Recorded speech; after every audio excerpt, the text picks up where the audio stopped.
Past One. Claire Muldoon is with us. Let's move to another story. Claire, senior Democrats circle to tell the president to drop out of the race. This is a week after teasing he was being sacked or being asked to step down. Let's have a listen to Nancy Pelosi. It's up to the president to decide if he is going to run. We're all encouraging him to make that decision because time is running short. Time is running short, Claire. That's not really much of an endorsement, is it, from Mrs. Pelosi? He's out of it, surely. Surely. I mean, or don't call me Shirley. Remember that film? Anyway, so Biden, I'm surprised, actually. Nancy Pelosi is sitting around the table saying that he has to make the decision to run or not. Yeah. Well, I would actually argue that Biden does not have the mental capacity to make that decision. And therefore, I think it's up to his close family, his wife and his son, to make that decision for him and enable him to step down and step back from the American presidential election. It's running it's an absolute mess, the whole thing. There's parodies, there's memes, this is the leader of the free world, for heaven's sake. And it's interesting that he's now said, you know, it might well be if I'm ill, then that would be the only reason. But he is ill. He does. I would actually argue he does not have the mental capacity to take the role on and stand for the presidency, albeit he's 81 years old. Aside from that, I don't think he's got the mental capacity to do it. And I wish he would step down. Yeah, well, let's have a listen to his specific words. Here's the president. If I had some medical condition that emerged, if the doctors came to me and said, you got this problem, that problem, but I made a serious mistake in the whole debate. And look, when I originally ran, you may remember it, I said I was going to be a transitional candidate. And I thought that I'd be able to move from this, just pass it on to someone else. But I didn't anticipate things getting so divided. Wow. I mean, that's interesting on a number of levels, Claire, because he's saying, you know, if there's something wrong, then I will, you know, then that's a different story. Well, he sounds like there's something wrong, even in that clip. But it's not just the debate, of course. It was only a couple of days later that he called Zelensky Putin, that he referred to his vice president as Vice President Trump. And there's, you know, myriad other examples of that. And this is not about, you know, kicking the Democrat. This is about a man that's clearly not fit to stand. And I would imagine that regardless of whether he does or doesn't, that presidency is Donald Trump's now. It's his to lose. Well, yes, exactly. And that, in my view, he's not going to lose it at all. But I think it's very painful to watch Joe Biden describe what he feels he can do or what he can't do, or indeed what he has made in the past in terms of blunders. It's incredibly sad. Yeah. No one wants to see that in a leader, let alone an 81-year-old leader of the free world, who must be just... For me, it goes to show that it's not the president that's running the United States. Yeah. It's the Oval Office and those behind him that actually are. And it might be easier for them to have someone as weak as him mentally, physically, in order for them then to pull the strings and put things in place the way they actually want it. But I don't think there is any member of the Democratic Party that thinks that Joe Biden is the best for their party. And if they do, I don't think they should be allowed to vote, because I think they've got very grave mental condition to think that that is the best they've got and to run with it.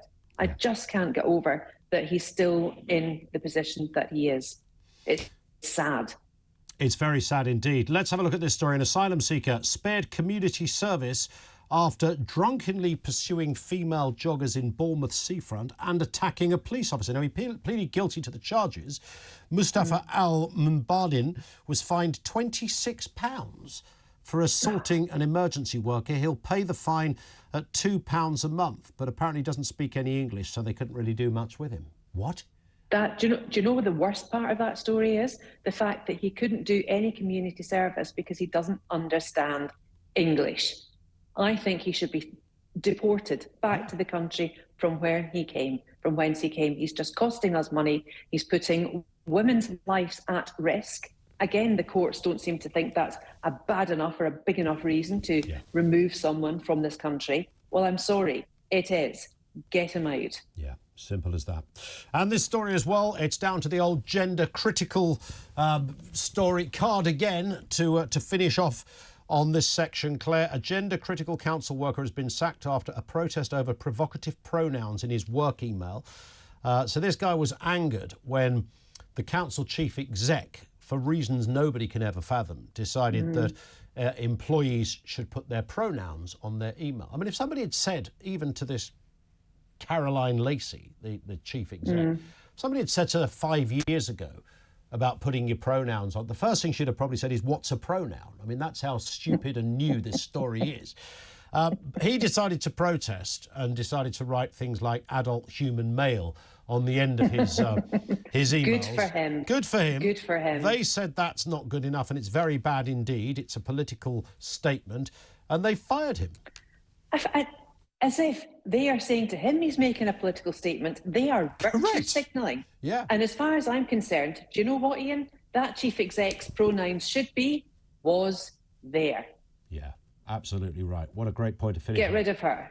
Yes. I find it's astonishing that you have, you know, I mean, I looked at this woman and she's, you know, a middle-aged, one assumes an experienced civil worker. And you'd think surely she would go, why am I getting bogged down with this old bonkers? But she suggested it. He wasn't going to play ball, and now he's had to walk the plank. But I don't understand what the grievance actually is here. Surely he has got the right not to do that if he wants to do it. What I don't like about this movement is the identity that you must adopt their identity of whoever you want to be, and alphabet flags and rainbow flags. Sure. Okay, and virtue signalling at its worst. They're losing money. Councils are enabling rainbow-coloured crossings, for heaven's sake. The need for rainbow-coloured lanyards. That is not making people work any better, any more efficiently, or you know, indeed any better. It's not at all. All it is virtue signalling. And I'm sorry, if it was supposed to make people feel welcome, then what about those of us who might not feel welcome going into that environment? Sure. Why can't it just be, you know, absolutely enigmatic and the same colour all around for everybody, regardless of your race, creed, or sex? These are absolutely matter. This is not about tolerance and kindness. Nope. This is about political movements and you know, the idea that the workplace has rolled over so effortlessly and adopted this old garbage, you know, because I think they're scared. I think they think, well, if we don't do this, people are going to think we're bad people. And nobody will think that. You just don't need to make these massive statements every 2 seconds.